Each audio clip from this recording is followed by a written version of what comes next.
ಯೇಸುವೆ ಸ್ತೋತ್ರ, ಯೇಸುವೆ ವಂದನೆ.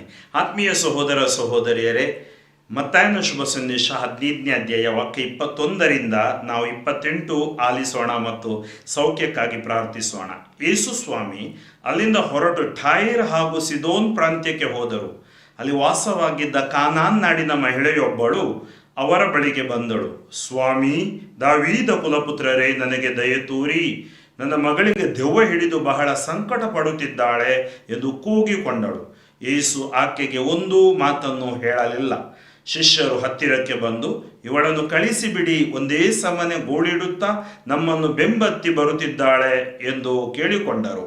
ಆಗ ಯೇಸು, ನನ್ನನ್ನು ಕಳುಹಿಸಿರುವುದು ತಪ್ಪಿ ಹೋದ ಕುರಿಗಳಂತಿರುವ ಇಸ್ರಾಯೇಲ್ ಜನಾಂಗದವರ ಬಳಿಗೆ ಮಾತ್ರ ಎಂದರು. ಆದರೂ ಆಕೆ ಯೇಸುವಿಗೆ ಅಡ್ಡಬಿದ್ದು, ಸ್ವಾಮಿ ಸಹಾಯ ಮಾಡಿ ಎಂದು ಯಾಚಿಸಿದಳು. ಅದಕ್ಕೆ ಯೇಸು, ಮಕ್ಕಳ ಆಹಾರವನ್ನು ತೆಗೆದು ನಾಯಿಗಳಿಗೆ ಎಸೆಯುವುದು ಸರಿಯಲ್ಲ ಎಂದರು. ಆಗ ಆಕೆ, ಅದು ನಿಜ ಸ್ವಾಮಿ, ನಾಯಿಗಳಾದರೂ ತಮ್ಮ ಯಜಮಾನನ ಮೇಜಿನಿಂದ ಕೆಳಕ್ಕೆ ಬೀಳುವ ಚೂರುಪಾರನ್ನು ತಿನ್ನುತ್ತವೆ ಅಲ್ಲವೇ ಎಂದು ಮರುತ್ತರ ಕೊಟ್ಟಳು.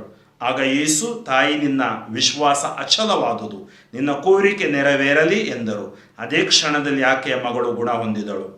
ಅಚಲ ವಿಶ್ವಾಸದಿಂದ ನಾವು ಈ ಒಂದು ಸೌಖ್ಯದ ಆಧಾರದ ಮೇಲೆ ಪ್ರಾರ್ಥಿಸ್ತಾ ಇದ್ದೀವಿ. ಕುಟುಂಬದಲ್ಲಿ ಇರುವ ಎಲ್ಲ ರೋಗಿಗಳು, ಕೋವಿಡ್ ರೋಗಿಗಳು ಅಥವಾ ಇನ್ನಿತರ ರೋಗಿಗಳು, ಹಾಸಿಗೆ ಹಿಡಿದವರು, ಯೇಸು ನಾಮದಲ್ಲಿ ಸೌಖ್ಯವಾಗಲಿ.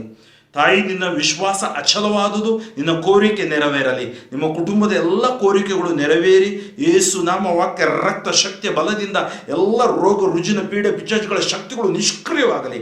Touch them lord, heal them lord. Yesu ನಾಮದಲ್ಲಿ ಪ್ರಾರ್ಥಿಸುತ್ತೇನೆ.